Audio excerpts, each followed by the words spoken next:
We've got venomous snakes, non-venomous snakes, snakes that weigh under 1 gram, snakes that can eat themselves, even flying snakes. But the most shocking of them all is that there are snakes underwater as well.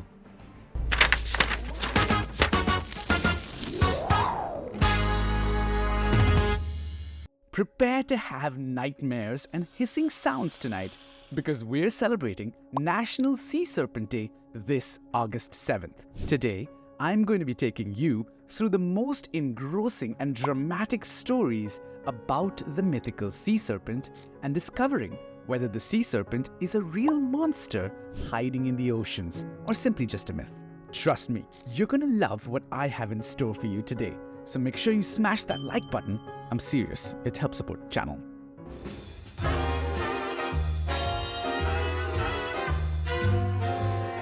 Tales of sea serpents are amongst the oldest stories of humankind. It's known to be a typically large reptile with a dragon head, a long neck, and sharp scales.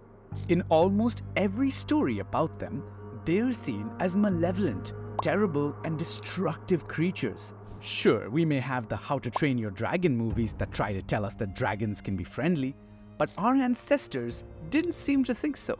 Sea serpents have appeared in endless images and literature across the world, most originating from the Indo-European culture.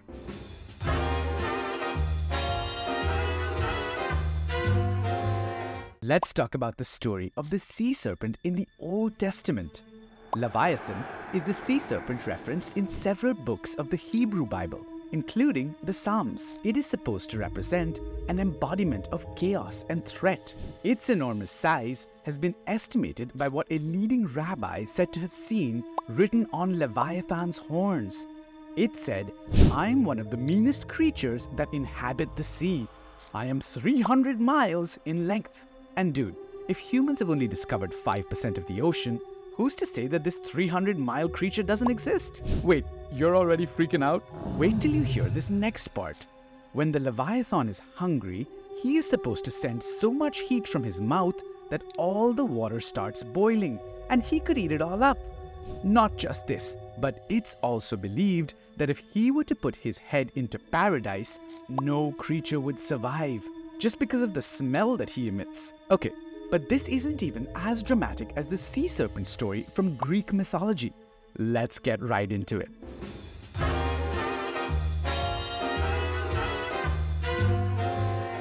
As per Greek mythology, Queen Cassiopeia always boasted how she and her daughter Andromeda were more beautiful than the Nereids, who were the 50 daughters of the sea goddess Nereus.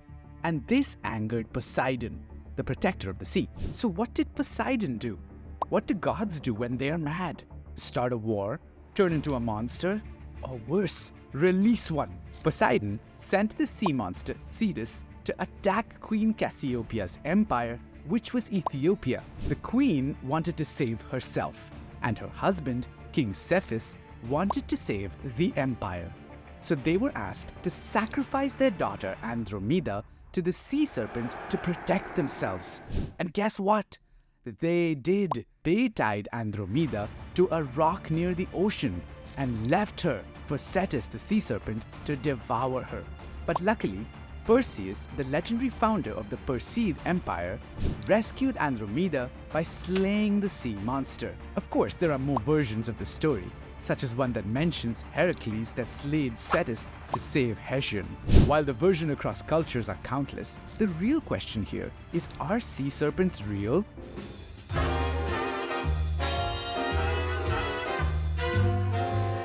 Are sea serpents real? Let's find out. You've all probably seen this image of the Loch Ness Monster. Affectionately called Nessie, this is a large, long-necked creature described in Scottish folklore. But in 1933, George Spicer went for a drive in the Scottish Highlands and saw a large, unfamiliar creature, which they later described as a creature having a huge body, no limbs, and a long neck. And then again in 1934, the Daily Mail published the most famous picture of the monster, known as the surgeon's photograph made by Dr. Robert Kenneth Wilson. But later, it was all found to be a hoax. Sad because the drama stops there, but glad because thank God there's no monster. Probably. The stepson of the big game hunter Christopher Sperling admitted that he created a model of the monster's neck and placed it on a toy submarine. He then partnered with the doctor to give the photograph to the media because of his trusted reputation as a doctor. The lengths that people go to, oh my God.